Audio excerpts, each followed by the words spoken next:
West UP में कांवड़ यात्रा 2026 आस्था का महापर्व या प्रशासन की सबसे बड़ी परीक्षा। नमस्कार, आप देख रहे हैं 7 इंडिया न्यूज। सावन का महीना शुरू होते ही पश्चिमी उत्तर प्रदेश भगवा रंग में रंग जाता है।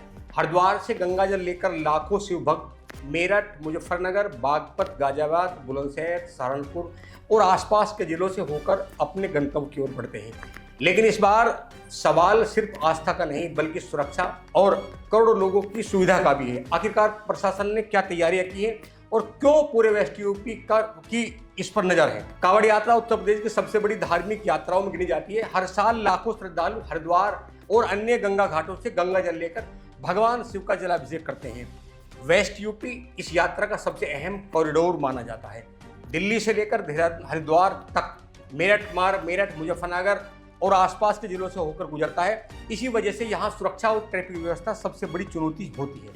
इस वर्ष उत्तर प्रदेश सरकार ने पहले से ही सभी जिलों को व्यापक तैयारियों के लिए निर्देश दिए हैं। मुख्यमंत्री योगी आदित्यनाथ ने सुरक्षा, स्वच्छता, पेयजल, स्वास्थ्य सेवाओं और अफवाहों पर सख्त नियंत्रण रखने पर जोर दिया है।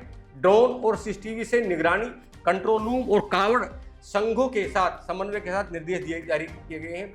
मेरठ रेंज की तैयारी की बात करें तो मेरठ रेंज की सबसे संवेदनशील क्षेत्रों में माना जाता है। मेरठ में कांवड़ यात्रा 2026 को लेकर प्रशासन ने सुरक्षा, यातायात और श्रद्धालुओं की सुविधा के लिए व्यापक इंतजाम किए हैं।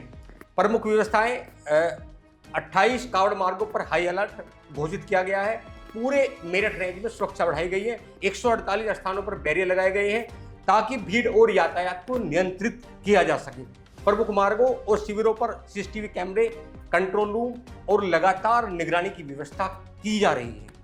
संवेदनशील स्थानों पर ड्रोन और हेलीकॉप्टर से निगरानी की जाएगी, ऐसी व्यवस्था कर दी गई है। कांवड़ मार्गों पर पुलिस, पीएसी और अन्य सुरक्षा बलों की अतिरिक्त तैनाती की गई है तथा अधिकारियों को जीरो एक्सीडेंट का लक्ष्य दिया गया है। कांवड़ मार्ग पर मांस और शराब की दुकानें बंद करने का निर्देश दिए गए हैं। सब दुकानें बंद हो जाएंगी। कांवड़ शिविरों में प्रकाश व्यवस्था, सीसीटीवी, स्वयंसेवकों की तैनाती और मुख्य सड़क से उचित दूरी बनाए रखने के निर्देश दिए गए हैं।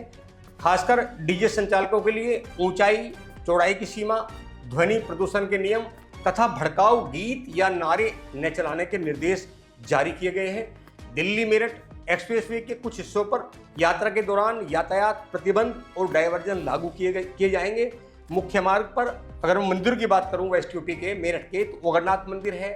ओगरनाथ मंदिर Delhi road, Roorkee road, Garh road, Hapur road, Baghpat road, Kankarkhera और मोतीपुरम क्षेत्र से होकर गुजरने वाले उन तमाम मार्गों पर जहां मंदिर पड़ते हैं वहां यातायात डायवर्जन किया गया है। जैसे कि भारी वाहनों का जो प्रवेश है वो पूर्ण रूप से प्रतिबंधित किया गया है।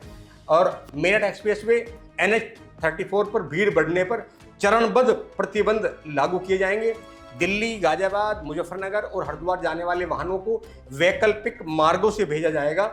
शहर के लोगों के लिए भी सलाह दी गई है प्रशासन के द्वारा कि यात्रा के दौरान दिल्ली रोड, रुड़की रोड और ओगरनाथ मंदिर के आसपास जाने से पहले ट्रैफिक अपडेट कर लें। अगर वहां भीड़ है, कांवड़िए हैं, तो वाहन लेकर न जाएं। आवश्यक कार्य हो तो सुबह या देर से यात्रा करें। एम्बुलेंस और आपातकाल सेवाओं के लिए अलग कॉरिडोर बनाया जाएगा, इसके लिए पहले से निर्देश दिए गए हैं। यदि आप मेरठ शहर के मोहल्लों के हिसाब से अगर आप जाना चाहते हैं मंदिर में, तो आपको देखना पड़ेगा कि कहाँ ज़्यादा भीड़ है। प्रशासन के अनुसार मेरठ रेंज में लगभग 200 किलोमीटर लंबे बड़े कांवड़ मार्ग पर विशेष निगरानी रखी जा रही है। 28 प्रमुख रूट हाई अलर्ट पर हैं। पुलिस, पीएससी और प्रशासनिक अधिकारी लगातार निरीक्षण कर रहे हैं ताकि श्रद्धालुओं को किसी प्रकार की परेशानी ना हो।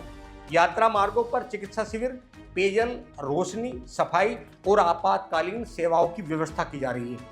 साथ ही फूड सेफ्टी टीमों को भी लगाया गया है, सक्रिय किया गया ताकि श्रद्धालुओं को सुरक्षित भोजन उपलब्ध हो सके।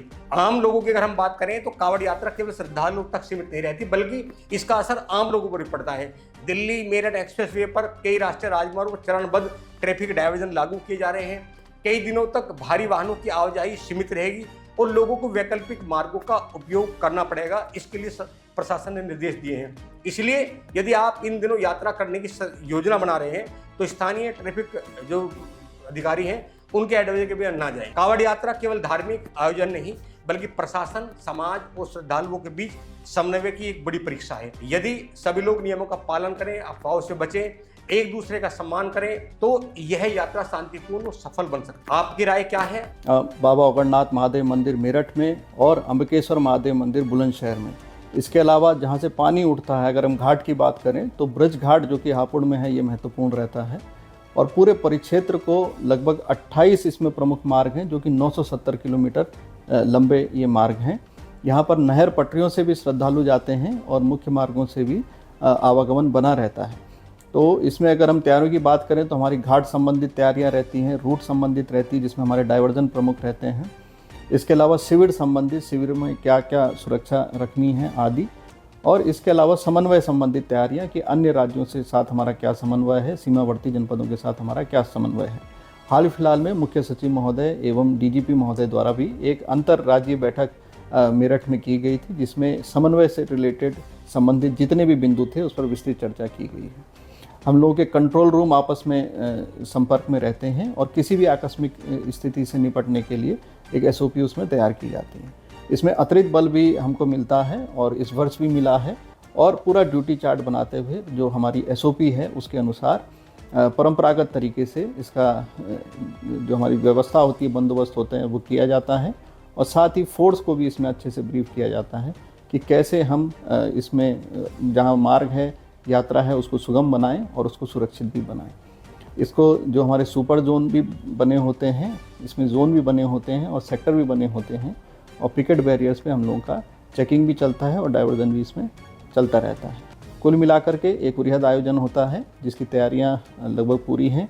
हमारे कई इसमें लगभग 50 कंट्रोल रूम बनते हैं, छोटे बड़े, जहाँ पर हम लोग का CCTV का फीड आता है। इंटरनेट प्रोटोकॉल TV का हम लोग काफ़ी इस्तेमाल कर रहे हैं। और घाटों पर हम लोगों के नाव और गोताखोरों की व्यवस्था रहती है। NDRF SDRF की टुकड़ियाँ भी सहायतार्थ वहाँ पर बनी रहती हैं।